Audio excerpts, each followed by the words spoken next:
in the 11th book, the laws of the book of torts and damages. And now we're learning the laws of lost objects.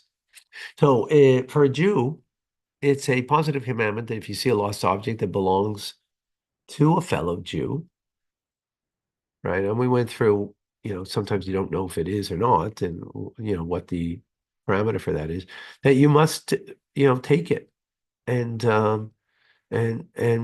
to return it to the person. In other words, you have an obligation. You have an obligation to that. You don't have an obligation for if it's a non-Jew that it belongs to them. You're not obliged. I mean, you could.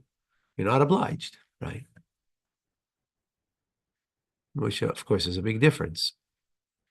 Okay, so chapter number 13. When a person finds a lost object that he's obligated to return, he's obligated to announce its discovery and make it known, saying, whoever lost a type of article should come and identify it with marks and take it.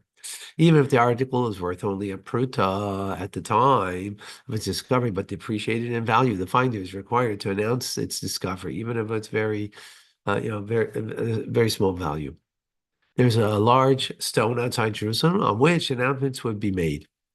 How is the announcement made? If a person discovered money, he announces, whoever lost coins should come. Similarly, he announces, whoever lost a garment, an animal, or a promissory note should come identify them with marks and collect them. In other words, you can't just give it to the guy who says it's mine, right? He has to prove that it's his with identifying marks.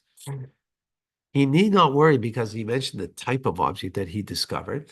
For he will not return it until it is identified with distinct marks. If the owner of the lost object came and identified it with marks that are not distinctive, it should not be returned to him until he identifies it with distinctive marks. When a person is known as a deceiver, a lost article should not be returned to him, even if he identifies it with distinctive marks. He must bring witnesses to testify that the article is his. As our sages say, it shall remain in your possession until your brother asks. Can also be interpreted as to mean as one to examine the person to see whether or not he is a deceiver. Okay, give me a second.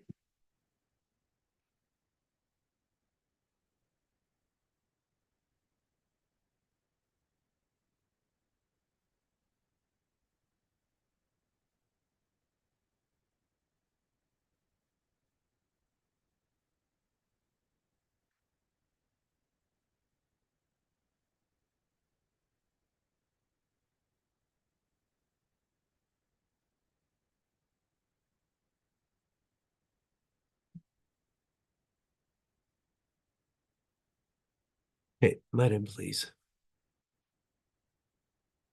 Thank you. So, make sure that he's not a deceiver as your brother, right? Your brother doesn't deceive you. That's how they learn it out, so to speak. Right. At first, whenever a person lost an article and came and identified it with its marks, it would be returned to him, unless he's known as a deceiver. When the amount of deceivers proliferated, the court ordained that when a person claimed a lost object, he would be told, bring witnesses that you are not a deceiver. Then you may take it. Wow. It's pretty bad, huh? Distinctive marks are relied upon and used as a basis for court rulings in all other matters of scriptural law. An object's measure, weight, its number, or the place where it was lost are considered distinctive marks. If two people came and both identified the article by its marks, right, in the same manner, the article should not be given to either of them.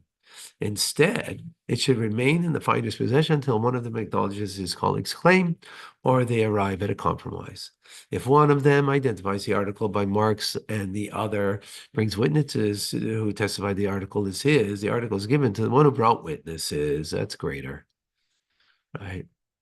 Because, it could have been that you saw this, you knew of this article that is in your friend's house. He and he lost it, and you know of it, right? You know of Mark's because you've been in his house.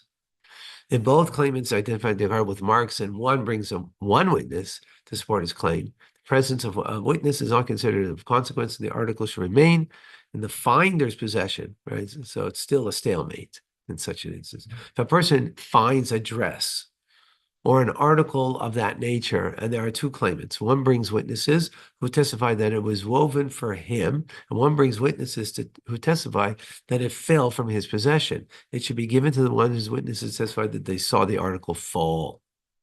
If one identifies it, right, because it could have been it was made for him, but maybe you sold the dress, right? You sold the dress. It was a wedding dress and you don't need it anymore. You got married.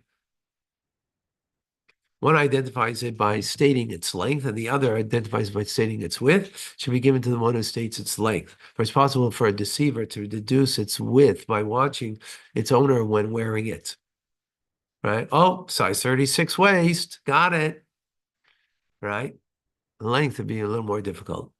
If one identifies it by stating its length and width, and the other identifies it by stating its weight, it should be given to the one who states its weight. One identifies by stating the length and width, because that's also harder. And the other identifies it by stating its measure of its fingers. It should be given to the one who stated the length and width. Okay, I have to stop here. Okay.